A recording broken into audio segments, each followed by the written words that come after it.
Many of you have heard of the companion Umar ibn al-Khattab radiyallahu ta'ala anhu.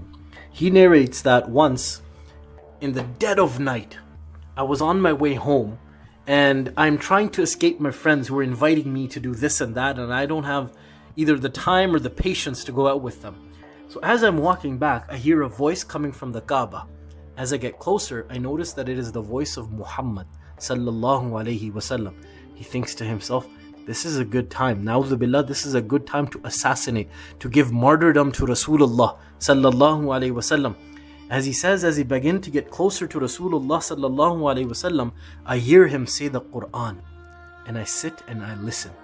Hazrat Umar ibn al-Khattab, he says he is reciting Surah Al-Haqqah, a very powerful surah.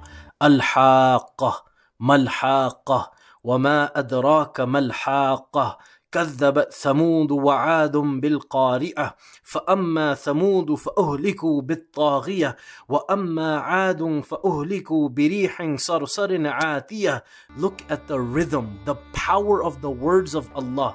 Al-Haqqa, the inevitable hour. Mal-Haqqa, what is the inevitable hour? وَمَا أَدْرَاكَ مَا-الْحَاقَّةُ, what will make you realize what the inevitable hour is?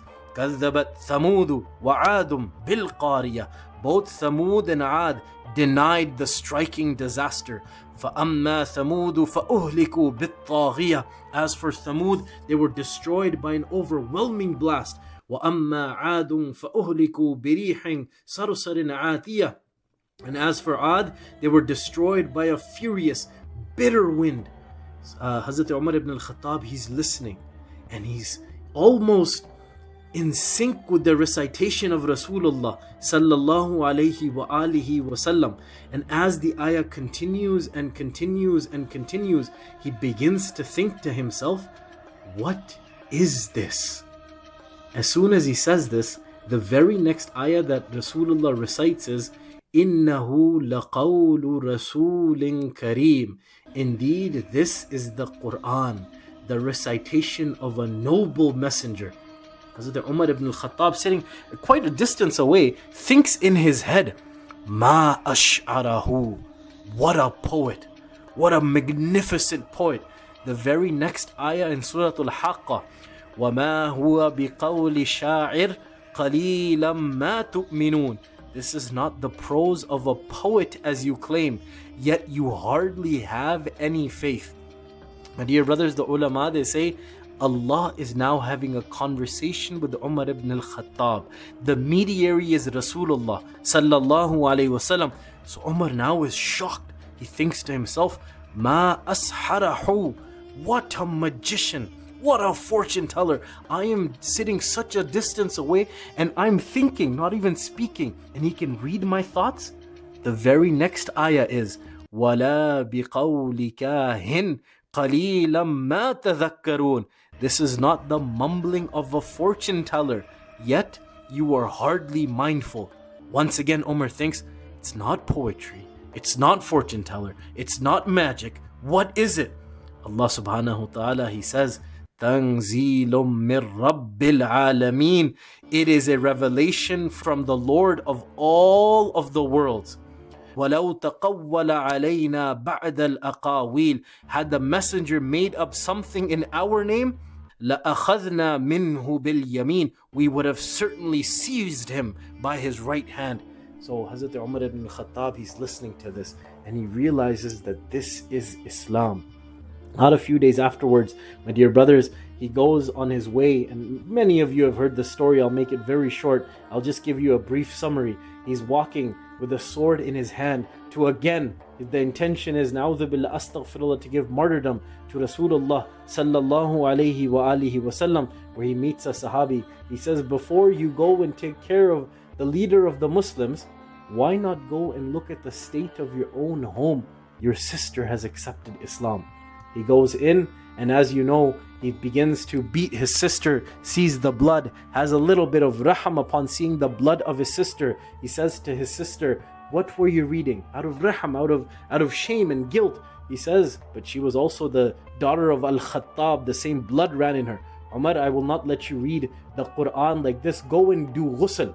He goes, does ghusl, comes back, and then he begins to read. طه ما أنزلنا عليك القرآن لتشقى إلا تذكرة لمن يخشى تنزيلا ممن خلق الأرض والسماوات العلا الرحمن على العرش استوى. And the gravity and the words and the captivating nature of Islam grip him. He goes, sword is dropped, shoulders are drooped, coming. The uncle of Rasulullah, Hazrat Hamza, is standing at the door. O Nabi of Allah, Umar ibn al-Khattab comes. Before he reaches here, I will behead him. Rasulullah, he says, Hamza, oh my dearest uncle, do not be so hasty. Let's see what he has to say. He comes in, Umar ibn al-Khattab. Rasulullah looks upon him. As soon as Umar ibn al-Khattab looks upon the face of Rasulullah, Umar ibn al-Khattab, he falls down on his knees. Rasulullah goes close to him, hugs him, whispers into his ear, "Oh Umar, isn't it about time that you accept the right message of Islam?" And Umar ibn al-Khattab, he says, "Ashhadu an la ilaha illallah wa ashhadu anna Muhammadan abduhu wa rasuluh." Many Sahaba, they say there were very few of us at the time, but we did a huge takbir, Allahu Akbar. Umar ibn al-Khattab has come. One of the bravest men in Makkah has accepted Islam. Jibreel alayhi salam comes down. He says, Ya Rasulullah, as the few companions you have that have done takbir, Ya Rasulullah, the angels of the seven heavens have also said takbir upon the conversion of Umar ibn al-Khattab. Umar ibn al-Khattab, now he goes back, he says, Ya Rasulullah sallallahu alayhi wa alihi wasallam, are we not on haqq? Of course we are on haqq. Then Ya Rasulullah, let's not hide any longer. I, Umar ibn al-Khattab, will protect all of the Muslims. He goes to the saying of the Kaaba. He says, if there is any woman who wishes to be a widow, come, send your husband out to fight me. If there is any mother who wishes to lose their son, come, send your son out to fight me. I, Umar ibn al-Khattab, have accepted Islam.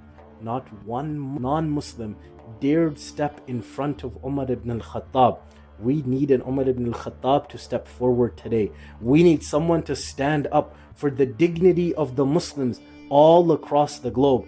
May Allah subhanahu wa ta'ala give us the motivation and give us the ability to protect the dignity of Islam like Umar ibn al-Khattab protected the dignity of Islam. Ameen. Wa akhiru da'wana alhamdulillahi rabbil alameen.